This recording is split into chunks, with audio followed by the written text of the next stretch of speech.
Hello, Stephen. How are we doing? I'm very well, good sir. How are you? I'm very well, mate. I'm very well. So, come on, look, I know who you are because I've had you on a radio show before and I've got you on the radio show again, as well as filming it. So, you're that man who goes, look into my eyes, look into my eyes. I bet you hate it when people say that anyway, don't you? Go on, explain. Give us your full name and tell us what you do. Okay, mate. My name is Stephen Daly, and I'm from SD Mind Matters. I'm based in Sutton Coldfield. I do work online all over the world on Zoom, exactly how we're talking today and communicating, which I think we've all had crash courses in Zoom over the last few months, haven't we? Oh, gosh, we've had to. We have. But yeah, I'm a hypnotherapist. I don't just use hypnosis. I use various techniques, modalities. I'm even a Reiki master. So there's lots of ways of things I do, but I specialise in anxiety and depression. Wow. Wow. Gosh. So do you get that all the time, firstly, when as soon as you say you're a hypnotherapist, do kind of people look at you skeptically and just because of that whole thing of Little Britain, look into my eyes, look into my eyes, you know, 1, 2, 3, bang. Or is it a good thing that Little Britain's no longer on television, apart from the repeats, unless you're watching, I don't know, Comedy Gold, and then you kind of keep seeing it.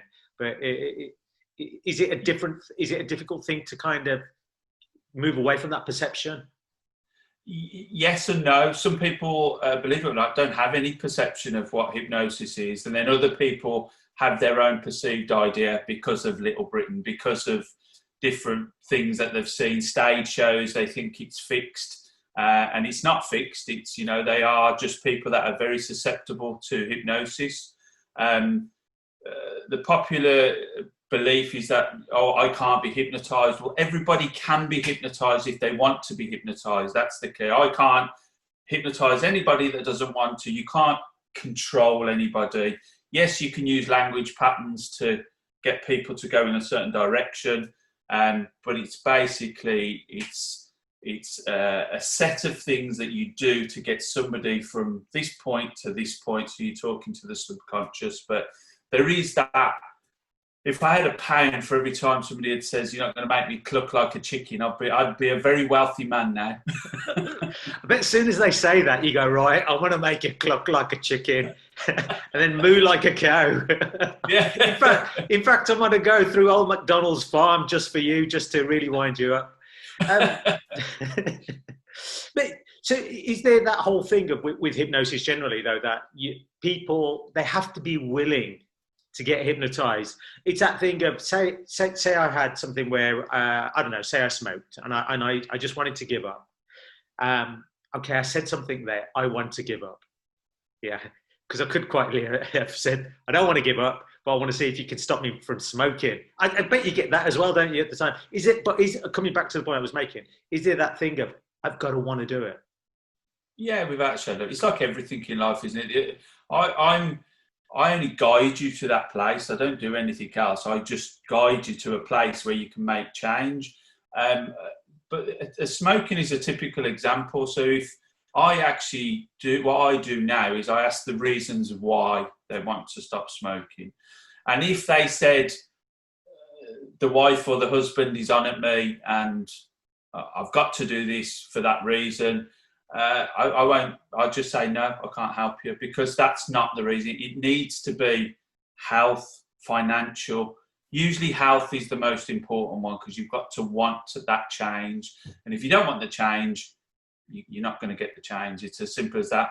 You will for a few weeks because you've tapped into the subconscious, but it will still soon be undone, because the thought process will keep going back to I want this, I want this, I want this, and that's basically you're reinforcing it again. That's what you're doing. Listen, can you stop me from eating Jaffa cakes? Because I just can't stop at the moment. It doesn't matter how much I try. If there is a packet there, I say to myself, right, you're only going to have 1 or 2. I have to finish the packet off. I mean, is there any... And I'm saying to myself, I know it's bad for me. I shouldn't have it. This is really, really bad for me. I'm doing all those kind of things.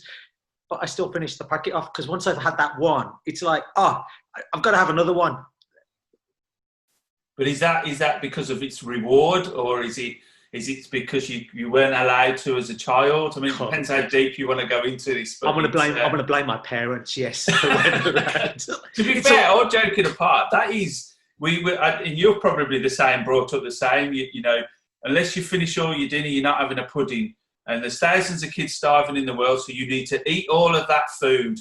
And we're programmed. That's what we're doing. We're programmed that, you know, if you don't do this, something like that is going to happen. And then as we get into later life, I must finish this ginormous meal that's in front of me, because it's been pummeled into you as a child that you must. And it's psychology. It's very simple psychology. Yeah, believe it or not, I still do that to this day, whereby I go, whatever food is on their plate, I have to finish it, but I make sure I have a smaller portion.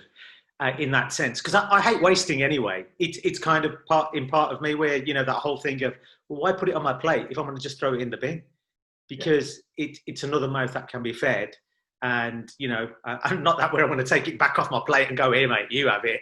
It's that thing of, I won't put it on my plate in the first place, but whatever goes on the plate, I always try to finish it unless it's really bad. Unless it's my wife's cooking, which it can be bad. You said that out loud then. Was that meant to come out loud? But then if you look at, I mean, just touching on that, if you look at plate sizes from 60s and 70s, I think our plates have increased something like 3 inches in diameter now. So there's another reason why we, you know, we shouldn't be eating till it's gone, as it were, sort of thing, because there's just more going on our plates now. We expect bigger portions. Again, it's all the psychology that's going on, isn't it? It's there, you've got to eat it. So are you kind of doing, as a hypnotherapist, do you class yourself as a hypnotherapist or a hypnotist, or are they the same thing? The same thing as far as I'm concerned. A hypnotherapist some would say that the hypnotherapist is more the medical side of things, if you like, as in for your anxieties and your depressions. But to be a hypnotherapist, you have to be a hypnotist. So you know, just some will never go towards stage stuff, you know, and making people cluck like a chicken and stuff like that. Whereas other people keep it mixed, and then other people are just stage only and will never do any kind of therapy work with it. Oh, okay. So both really. But so for you, is it that whole thing of where you are literally sitting them down on the couch and kind of going, okay, what's the issue? And then kind of re-examining their thought process and getting them to try and think differently? Yeah. There's a million ways you can. I say a million, the slight exaggeration, but there's lots of ways. You know, some people come to me and they don't want to be hypnotized. They've got this inbuilt fear. What they seem to fail to realise is that hypnosis doesn't. A lot of people see hypnosis as, you know, you're like that, you're gone. Do you know what I mean? Yeah. But that's not hypnosis. You can do hypnosis eyes open. You don't have to put somebody in what they would used to call a trance. You can do it just using a language pattern. Darren Brown is brilliant at it, where he gets people to do certain things and he's just using a language pattern, and that's in a nutshell is what it is. But yeah, most people will come to me. I will listen to them for a short while. I don't listen to them very long, and that's not me being rude. That is just I don't need to know. You know, it's when you're using the subconscious, you're going for the emotion. So I use techniques like EMDR, IEMT. EMDR is eye movement desensitization, reprocessing. Use a thing called kinetic shift, which is it's like an energy-based. When I say it's an energy-based, if you want to go the spiritual route or the energy workers, then it can be quite energetic in the fact that you're pulling something out. So it's all to do with imagination. If you want to go on the science side of stuff, you are. We have attached an emotion to something at some stage. So say it's anxiety. We've attached an emotion to something, and usually that will have a colour or a symbol to it. And it's the most bizarre thing when you do it. And you then just use your imagination to get rid of it, because anxiety is our imagination running riot. It's the monkey mind has kicked in.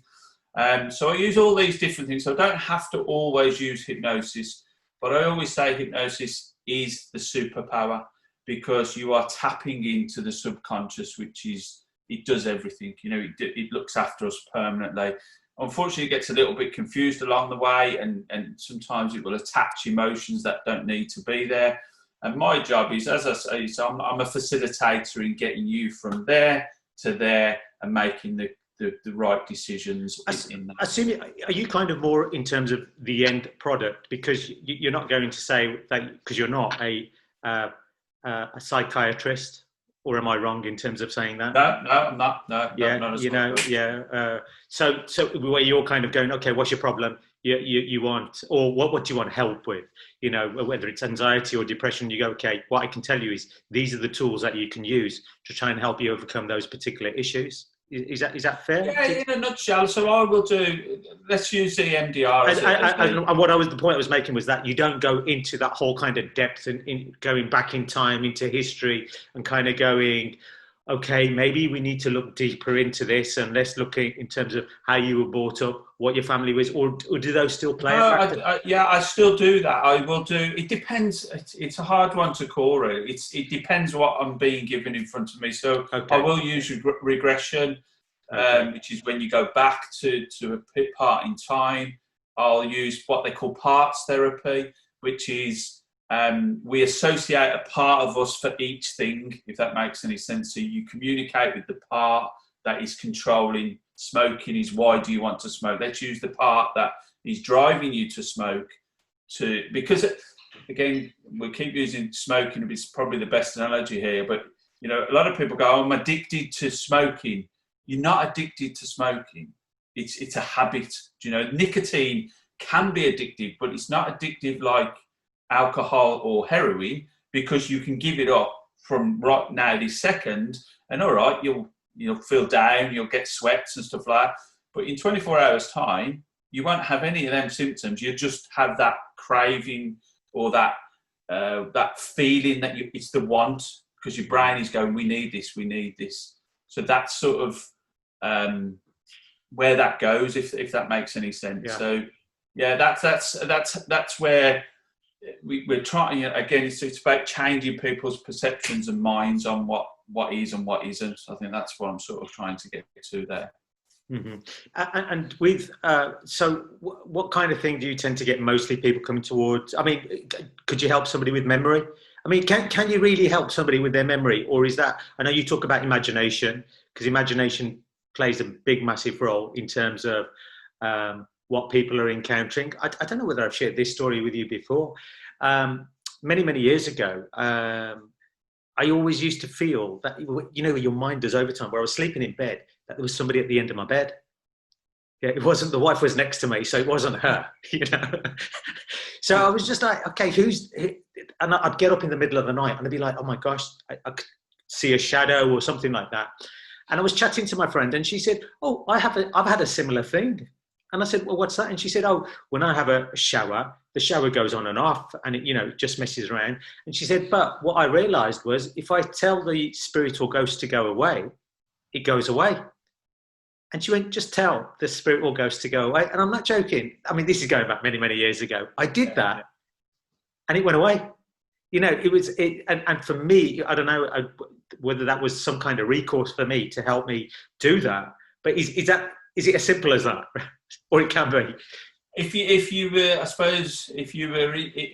wanted to go down the spiritual route, you perhaps would be just telling a spirit that's to go away and it's done as it's told. But if you wanted to look at it from the psychology side of things, yes, you basically you're affirming something to your mind to make it stop. I constantly use this saying where I always say to people, this is listening, so say nice things to it. And it's exactly the same with what you've just said. If you don't want something to happen, then stop it from happening. Stop the dialogue. Stop that dialogue. We are so easy at putting ourselves down, and we're no good for this and we're no good for that. And we're just human nature. We're negative creatures, But again, something I say, and you can see people's faces sometimes, and you can change your mood. You can wake up in the morning and think, oh, do you know what? This is just rubbish. but you can flip that on its head if you want to. And I always get people like looking at me and say, you're mad. There's no way you can change. If I'm in a bad mood, I'm in a bad mood. But that mood is changeable and you can change it. But you have to do something about it to change it. So again, it's reaffirmed, like you've just said, you're telling yourself something. So, you know, with what you've just said there, I wouldn't know and I wouldn't like to say, is it from the spirit side and you're saying go away because there was actually something there? Or are you reaffirming to yourself, there's nothing there? Do you know? So then the subconscious goes, oh, yeah, okay, there's nothing there. For yourself, would you say that you've been on a journey yourself in the sense of where you have this positive outlook generally, whereby you may have experienced something yourself where you've kind of gone, wow, I've been in that dark place. So you've kind of based it on your experience to not only help yourself, but to help others around you, because you're kind of like, not that you've experienced exactly what they've gone through, but you've got something that you can relate to where you go, I've been down there and I know what it looks like, you know, and I've managed to pull myself through on the other side through doing this, through do that. Have you been through? So, I mean, Yeah. I in 1998, sadly lost a child, premature born. And then you don't think it can ever happen again, and it did in 2000. So I lost a son called Sean in 98 and a daughter called Kirsty in 2000. I am very blessed. I had two daughters before that, and after Kirsty, 2 years later, I was blessed with a son. So I don't take nothing for granted. But yes, I used to say, I used to be very ashamed to admit that I tried to commit suicide. Very, very strange episodes in the only way I can describe it, in how calculated and planned I was and what I was going to do. And I always tell the story that it was two dolphins in this bay, because my mum used to have a mobile home in Newquay in Wales. And they have bottlenose dolphins come and play in the bay, regular as clockwork. If anybody wants to go and see them, that's the place, because they come right into the bay. And if you just drive up the road, you get the seals come up onto the beach as well. It's beautiful. But I planned it. I went there on a Saturday to this mobile home that my mum had.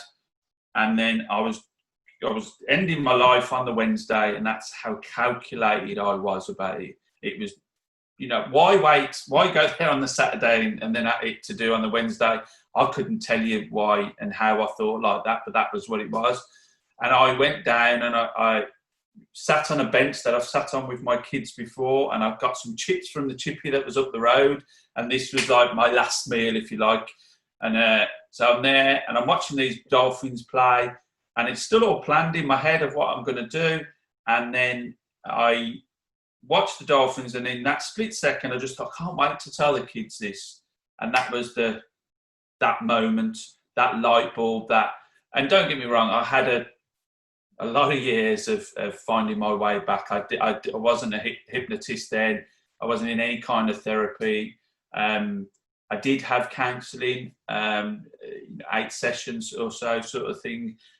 But I just never seemed to find what I needed. It never seemed to come out. And then I stumbled on why I'm a therapist and have been for the last 6, nearly 7 years.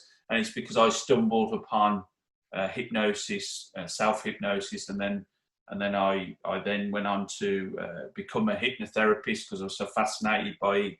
And that changed me incredibly. And then I learned a technique, which I was just telling you earlier, about kinetic shift. And that got rid of 15 years of guilt, because that's what I realised I was carrying, because when we lost the children, I thought it was my fault.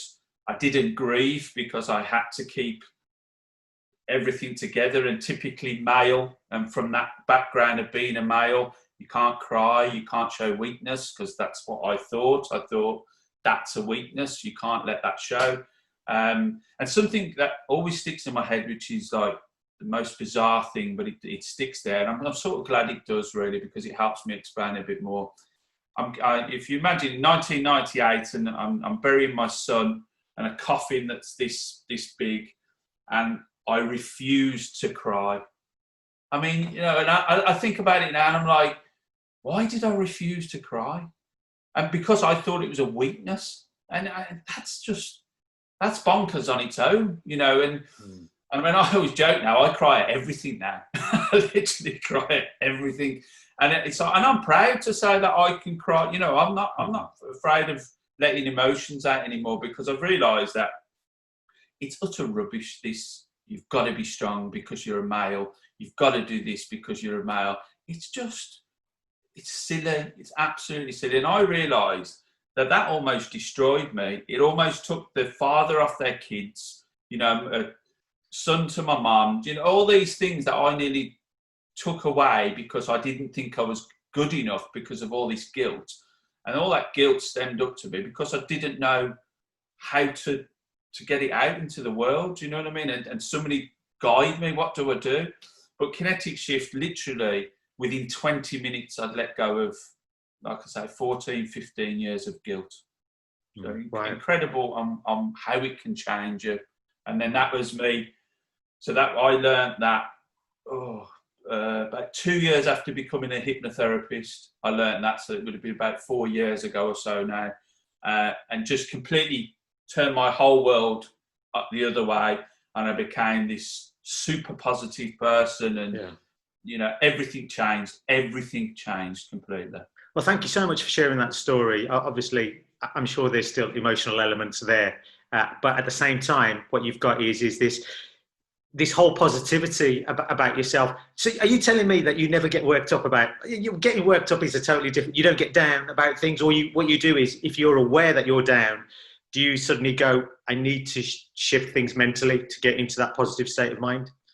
Yeah, I'm no different to anybody else. You know, people get on my nerves, things get on my nerves. COVID at the moment, it's just, you know, it's heartbreaking, some of the stories. And yes, I get down, but I recognise it now. And I think if you can be taught on how to recognise it, you can do something about it. I think the biggest problem we have is we don't recognise it. We're then weeks into it, and it's so difficult to get out of that hole then. That's the problem. So I'm no different. I'm probably irritatingly positive now, though. That's the only thing, because I do, you know, I feel it come on, and I will do something to change it. You know, every time I will do something. I don't let it get hold of me anymore.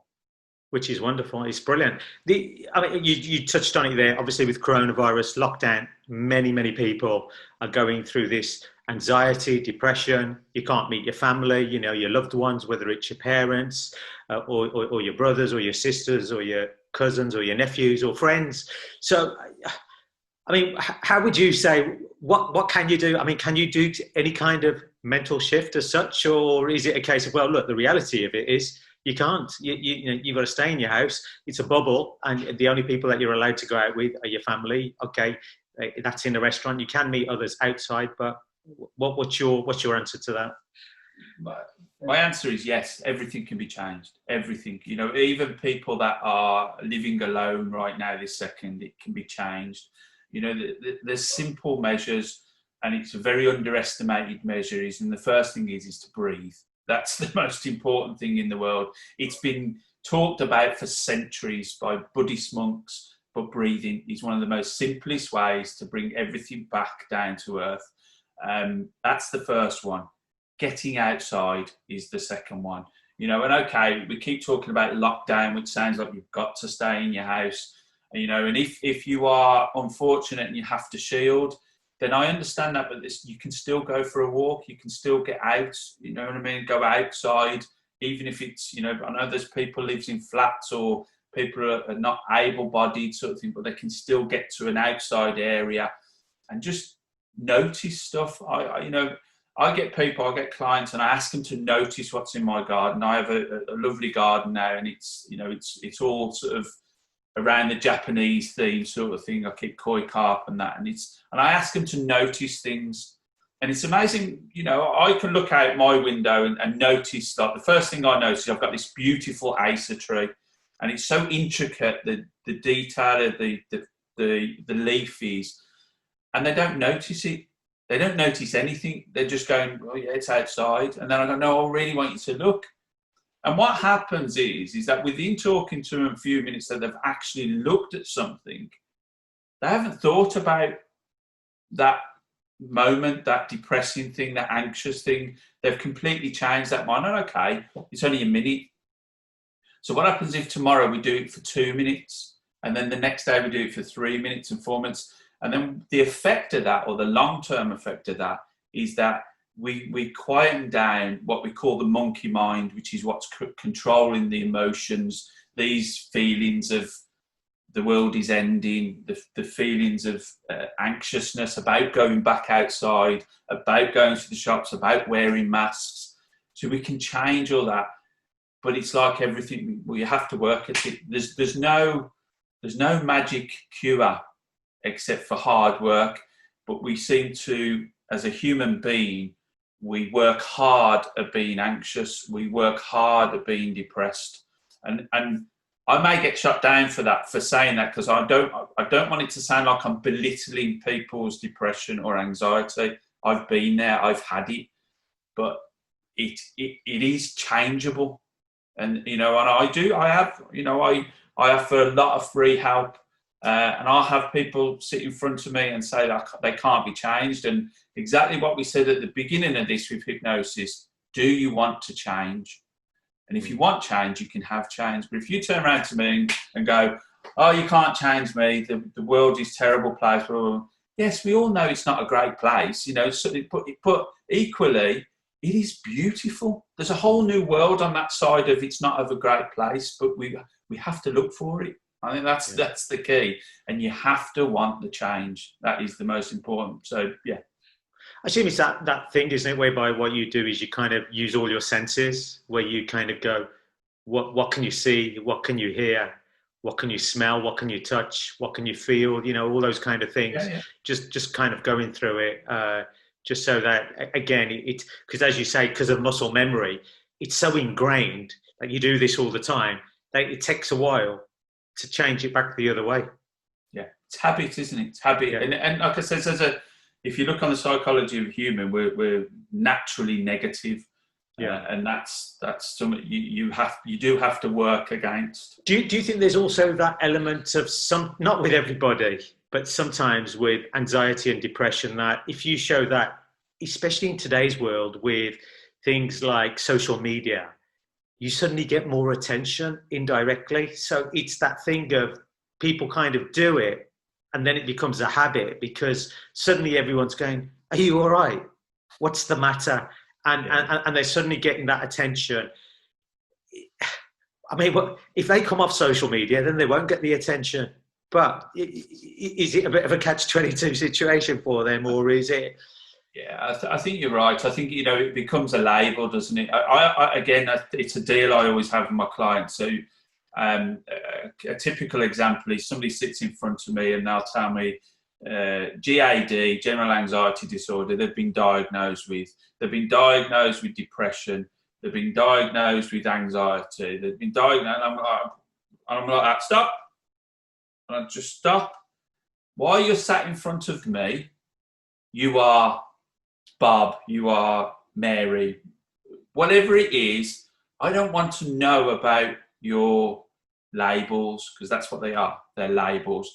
Now, don't get me wrong, some labels do need to be there for medication, but if it's anxiety and depression, unless it's clinical depression, then we don't need a label. But as you've just said, sometimes, and going back to social media, is that we do get the are you okay? It's there. It's not a bad thing in the fact that they are getting that attention, or that love, I suppose. It's that love. We all want to be loved, don't we? Who doesn't want to be loved? Yeah, and that's it's a double-edged sword, though, isn't it? Because on social media, it's the wrong type of love, isn't it? It's almost like fake love. It's not real, because if you did something wrong, they wouldn't be saying, "Are you okay?" And that's whereas your family, your close friends, they don't judge you, do they? They accept you for who you are, what you do. And I think this is where we're getting it so wrong with social media.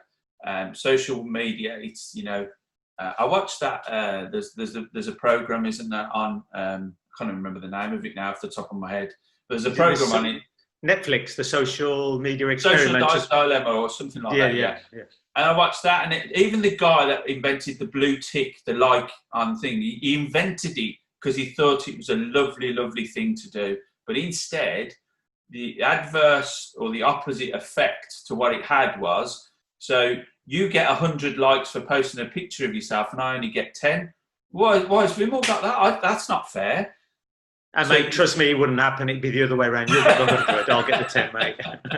I'll take your word for that. But it was amazing how he created something that was supposed to be beautiful and loving, and how it completely turned the opposite way. And there's loads of examples like that, isn't there? You know, I watched another program, and it was following one of these reality TV shows, and he's got like 1,000 beautiful comments and one negative. And what does he hold on to? The one negative. And it's the one negative that causes him all the problems. The next post he does, 2,000 beautiful comments, one negative, and he holds on to that. And eventually it's the negative that drove him into depression. But they were so minuscule compared to the positive. And you're just like, and this is why I say it's a fake world with social media. Yes, it can get you out there. I'm on social media. I'm on everything. I am, you know, and it's TikTok is my new thing. I say new since lockdown, really. But it's you still have to remember it isn't the love that you I think you've got to know why you're using it, haven't you? And if you know the reason why you're using it, then it kind of gives you, you're not kind of going, I mean, then again, some people might be going, because I need it, because I want the love. I assume if they're acknowledging it, they're aware of it. It's when they start, when it's everything else that kind of stems from that, when they start getting the anxiety because nobody's ticking there, giving them a love or a hug or whatever it is, or they start getting depressed because they're going, wait there, so-and-so's getting so many, nobody seems to be commenting on mine. And you kind of feel sorry for I was going to say the younger generation, but I think it happens with the older generation too, whereby they do want to be liked. It's that thing, who doesn't want to be liked, you know? And if you're not liked, it's a difficult thing. I assume your advice would be get off it. Yeah. Well, it's usually with the kids that I see sort of thing. Anything I'll see from 7 up to adult sort of thing. But what this age group I'm talking about now, it's sort of 7 to 30 really. And I ask them can I look at their screen time on the phone, and even they are shocked when they look at it. You know, and kids, if you look at the average now, I would say from probably 15 up to 25-ish. They're talking like 12 and 14 hours screen time on the phone. And I'm like, it's horrific. You know, I run a business and a lot of it is social media generated to get clients. I'm not on it, you know, that much. And I'm running a business and I'm like, this is just frightening. And then if you look at and luckily new phones, you can turn it off, blue screen technology, blue screens, they keep your mind, your brain awake. You know, and then typically we're on our phone and we just last thing at night, and then the brain's still ticking over at 2 o'clock in the morning because it's like, well, no, it's daylight to me, so I want to be awake. So yeah, there's a real double-edged sword with social media, and I think I will go on record saying it is probably about 80% of the problems are from social media with our kids, without a doubt. It's YouTube, Facebook, Instagram, Twitter, TikTok, they are great platforms so long as you know what is coming from those platforms. I think that exactly what you said earlier about knowing, accepting what it's about instead of waiting for that fake love that can come from it. And it is fake love, I'm afraid. Of course it is. Especially when you don't even know half of the people. You're like, who's that? I don't know. And it's coming back to the point where you were saying about learn to breathe, go out there. Is there any self-hypnosis things that people can do in terms of whether it's relaxation, obviously in terms of maybe with the anxiety now, you know, not seeing loved ones, anything that you might kind of say, hey, just do this, or, we're trying to get a little bit of sleep that they can kind of do. I'm always worried about that thing, where I might be doing self-hypnosis without even realizing, where somebody thinks, I'll do it, but I'll mess it up and I'll wake up with a different accent, or, I'll pretend I'm somebody else. And you're like, what happened? I don't, why are you clucking like a chicken? Quack, quack, quack, quack. You're thinking you're saying the right words, but you're just saying cluck. So is there anything that they can do without harming themselves? Yeah, definitely. Self-hypnosis is very simple, and it all goes along the same lines as breathing. It's just it's a level of concentration. Hypnosis is concentration, so it's a level of concentration. So if you're concentrating on your breaths, so as you're listening and noticing everything, so when you breathe in, you're noticing your chest rise, any sounds that are coming from you as your breath is coming in, all these things. You are not thinking about all your other problems, and then you can. So as you exhale, you do the same thing. You're then concentrating on just your breathing. You will always have thoughts that come in, and what I always say with that is allow them to come in, view them, have a look at them. Actually try and picture them as a screen or a picture or even a moving picture. Give them the time they need, but revert back to the breath, because you can soon pull back to, I need to concentrate here. In and out, and that's probably the best thing in the world for it. I actually offer a free 7-day challenge I do, which is there's a breathing technique in there, there's a finger squeeze technique, there's a few different things, and all I ask is that you start on a Sunday, doesn't matter what your day is, so I'm programmed doing myself, start on any day you like, but write down how you feel. And then 7 days later, so you do all the techniques, but you have to do them. You do all the techniques, and then at the end of the 7 days, write down how you feel. And if they've done the techniques correctly, not even correctly, if you've attempted them and just done them and just spent the time that I'm asking to do them, you will have a difference in change of about 20 to 30% of how you was started. So if you think that's just in 7 days, it's dramatic over a few weeks, over a few months, over a year, you're a completely different person. But like everything, you have to do them. Yeah, I assume you have to put the effort in. No effort, then you're not going to get any return. Exactly. Just a little story I wanted to share with you is that I've done some things with younger people, and it's obviously in terms of theatre background, and they'll always go, I tense up, I really tense up. And I go, that's because you stop breathing. I go, just breathe. I go, if you breathe, the voice will come out. And they're like, oh yeah, it works. But it's so true. It's that whole thing, isn't it? Breathing plays such a massive thing, doesn't it? So I think it's the most underestimated thing on the planet. I really do. And when you say to people, just breathe, and they do look at you as if, what? It's like, I'm breathing. No, but now I want you to concentrate on your breathing. I want you to actually think about every breath in and every breath out, and see the difference. Notice how it's calming everything. You have 7-11 breathing, where you breathe in for 7 seconds and out for 11 seconds, or I simplify it, shorter breath in, longer breath out. Box breathing, so you imagine a box and you're just breathing, so you hold for 4 seconds, imagine the box, so you're breathing across for 4 seconds, hold for 4 seconds, down, and you just keep repeating the process. And it's because you're training your mind again. If you play an instrument, it's about perfecting that song, the keynotes or whatever it is.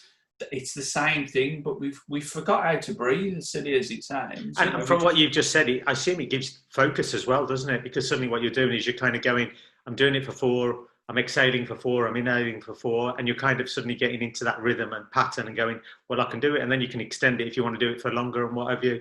I just had thoughts of when with your clients where they might call you the police. Every breath you take, every move you make, I'll be watching you. Yeah. Is that do a comment now, or should a round of applause for that? No, I bet everyone says that to you. It's probably boring. You're probably like, yeah, mate, I've heard that a million times. Brilliant. Look, it's been wonderful chatting to you as always. Really, it was just more a case of seeing how people can cope, especially with what's going on at the moment, really, more than anything. And I think it's been really helpful. It's keep breathing, go outside there if you can, obviously. Even open your window and just listen, I assume. You know, if you can open your window and just... Like you said earlier, pick up on the senses, notice things that you've never noticed, and just pay attention to those things. You know, a leaf, get a leaf and just notice what's involved in a leaf. And it will, you know, it's completely mind-changing. Would you tell people take a new habit, or take a, I don't know, a new hobby up, or do something new? Yeah, definitely. Anything that's... I tell you what I have been getting people to do is painting by numbers. So Amazon owe me a fortune because I've made so many sales for them for painting by numbers. I thought this was something that you created. I really wish. No, it's something I keep asking people. You can get a paint by numbers for about, I think it's about £3.50, £4 now. It's like so cheap, but that is one of the best things to keep this focus. What? And you just paint a number? So no. So it's a picture. Yeah. So okay. And you colour it in. And each one's got a number for a colour of the paint. Okay, yeah. And it builds up the picture eventually. So yeah, that is an excellent one.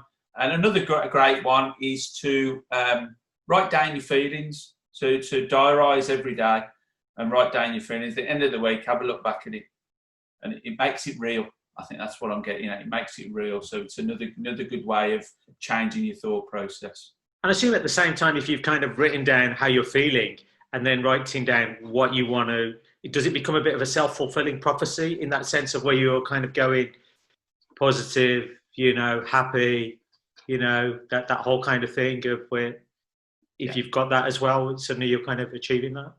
Exactly, mate. That's exactly it. We are what we say we are, you know. Do you want to be successful? Well, keep saying that you're going to be successful. Act like you're successful. Be the rich person, even if you don't have a penny. Do you know what I mean? There's way people think that a silly statement. What I've just said there. Be the rich person if you've got no money. And what I mean by that is you don't need to squander money. You can act rich. You can hold yourself in a different way. You can get up and get dressed every morning as if you've got money. Or I was just going to go to the local Aston Martin dealer and just kind of order a car with me 50 quid. What are you doing, mate? I'm acting rich. You try it. If you get one, get me one too. But listen, mate, so wonderful. Remind us again of if people want to follow you or, you know, get advice from yourself, you know, what's the best places that they can contact you on? Or... So the website is sdmindmatters.com. They can email me at stephen@sdmindmatters.com. I'm on Facebook as Stephen Daly Therapies. I'm on TikTok as Stephen Daly Original. Remember that, Original. Oh, is there another Stephen Daly now? I don't know. I just wanted to make sure I was the only one. Because if you go on there, I don't just use it for the hypnosis and that. I do act a bit of a fool on there as well, and I do dances and stupid things. Yeah. But I didn't know whether you can do Stephen Daly Official. Well, I was going to try that, but I'm waiting for them to give me the blue tick, you see. As soon as they give me the blue tick, then I'm like that. Yeah, well, you know. Yeah, the official. But yeah, they can get me on any of those platforms. And if anybody wants to do the challenge, just email me asking for the 7-day challenge, and I'll gladly send them everything over, and I'll check in with them to see if they're doing it. But if it's one-to-one, obviously, it costs money one-to-one. But I'm always here as a friendly ear. So if anybody needs to talk, that is completely free, and I've got a good listening ear and a cup of tea if they need it. Brilliant. Well, listen, thank you so much. I'm going to just stop recording. Thank you, mate. No worries.